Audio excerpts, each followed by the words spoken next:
आज Doubtnut app download करें। Doubtnut पर अपने सभी गणित, रसायन विज्ञान, भौतिक विज्ञान और जीव विज्ञान के डाउट्स का करो सफाया। बस प्रश्न की फोटो खींचो, एक ही प्रश्न को क्रॉप करो और तुरंत वीडियो सोल्यूशन पाओ।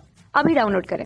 प्रश्न दिया है पारंपरिक तथा गैर पारंपरिक ऊर्जा स्रोत किसे कहते हैं, प्रत्येक का उदाहरण दे। तो आइए हम लोग इस प्रश्न का यहाँ पे उत्तर देते हैं और एक एक करके अपने प्रश्न का यहाँ पे उत्तर देखेंगे। तो सबसे पहले हम लोग यहाँ पे देखेंगे पारंपरिक, यानी कि जो ट्रेडिशनल तरीका है हमारा ऊर्जा प्राप्त करने का, क्योंकि ऊर्जा हमारे यहाँ विभिन्न जो स्रोत हैं उनसे प्राप्त होते हैं और यह हमारे जीवन का अभिन्न अंग है। ठीक है, तो पारंपरिक ऊर्जा स्रोत हम लोग सबसे पहले देखेंगे। ऊर्जा स्रोत, पारंपरिक ऊर्जा स्रोत कहने का मतलब जिसको हम लोग आदिकाल से बहुत लंबे समय से प्रयोग करते आ रहे हैं। ठीक है, और अब अगर हम लोग वर्तमान में इसकी स्थिति देखें तो यह सीमित मात्रा में उपलब्ध है और आगे जा करके यह लुप्त भी हो सकते हैं, यानी कि ये लुप्त होने के कगार पे खड़े हुए हैं।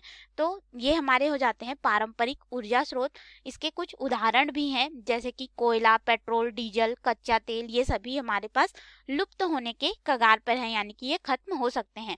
और यह प्रदूषण भी अधिक करते हैं, जिनके वजह से वायु, जल, थल ये सभी हमारे प्रदूषित होते हैं। साथ ही साथ इनका हम लोग नवीनीकरण नहीं कर सकते, इन्हें बनने के लिए बहुत लंबे समय की आवश्यकता होती है। जैसे कोयला यानी कि जो जीवाश्म ईंधन है, पेट्रोल, इन सभी को बनने के लिए लाखों, करोड़ों, अरबों साल लग जाएंगे। तो ये हमारे पास लुप्त होने के कगार पे है। ये हमारे क्या होते हैं, पारंपरिक स्रोत होते हैं।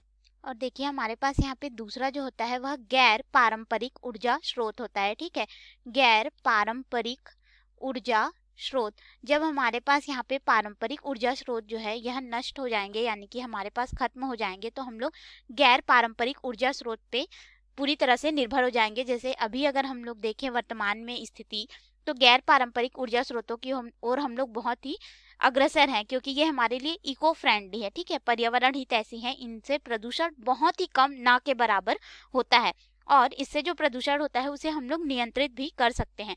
तो गैर पारंपरिक ऊर्जा स्रोत क्या होता है हमारे पास, जो कि हाल ही में अभी अभी हमने जिसका प्रयोग करना शुरू किया है। ठीक है, और इन स्रोतों या प्रयोगों का जो उपाय या तकनीक है वह अभी अभी ही अपनाया गया हो, इन कुछ सालों में ही। ठीक है, 10 या 15 सालों के अंतराल में। जैसे कि आप उदाहरण के लिए देख सकते हैं कि हम लोग सौर ऊर्जा से बिजली का उत्पादन करते हैं, पवन ऊर्जा यानी कि पवन चक्की का प्रयोग करके हम लोग बिजली का उत्पादन करते हैं और भूमिगत जल को बाहर निकालते हैं, खेतों की सिंचाई करते हैं और बिजली उत्पादन में प्रयोग किया जाता है।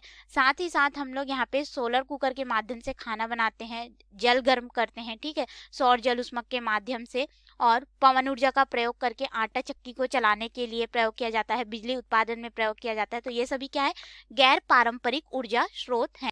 तो देखिए ये हमारे पास पृथ्वी में प्रचुर मात्रा में उपलब्ध है। तो गैर पारंपरिक ऊर्जा स्रोत को इसीलिए हम लोग यहाँ पे एक और नाम से जानते हैं, जिसे अक्षय ऊर्जा भी कहा जाता है। किस नाम से जाना जाता है इसे, अक्षय ऊर्जा के नाम से जाना जाता है। और यह हमारे वर्तमान में और आने वाले हमारे भविष्य के लिए बहुत ही उपयोगी और कारगर होगा, क्योंकि इसकी तकनीक जो है हमने अभी अभी सीखी है हाल फिलहाल में ही, और यह तकनीक जो है आगे हमारे पास जो पारंपरिक ऊर्जा स्रोत है उससे निर्भरता को कम करके अक्षय ऊर्जा की तरफ लेके जाएगा, जो कि हमारे पृथ्वी और हमारे पर्यावरण के लिए भी बहुत ही उपयोगी है, क्योंकि इससे प्रदूषण न के बराबर होता है, जैसे हमने पहले यहाँ पे देखा। और यह पृथ्वी में तो असीमित मात्रा में यानी कि प्रचुर मात्रा में उपलब्ध है, तो इसीलिए हम लोग इसे अक्षय ऊर्जा कहते हैं, रिन्यूएबल ऊर्जा भी कहते हैं, क्योंकि ये नवीनीकृत हो जाते हैं और साथ ही साथ इको फ्रेंडली भी हैं और प्रदूषण तो बिल्कुल ना के बराबर है। साथ ही साथ यह जो ऊर्जा है हमारे पास सभी जगह उपलब्ध है। सभी जगह उपलब्ध है कहने का मतलब सूर्य की ऊर्जा हमें पृथ्वी में अधिकतम जगह पर प्राप्त होती है,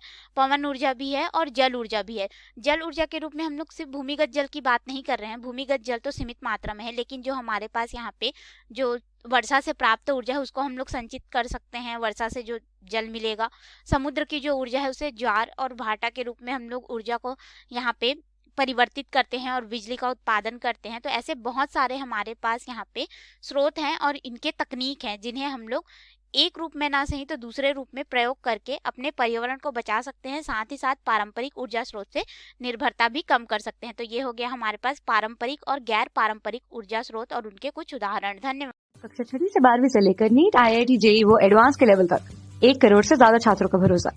आज ही डाउनलोड करें डाउटनेट ऐप या व्हाट्सएप करें अपने सारे डाउट्स 8400 400 400 पर।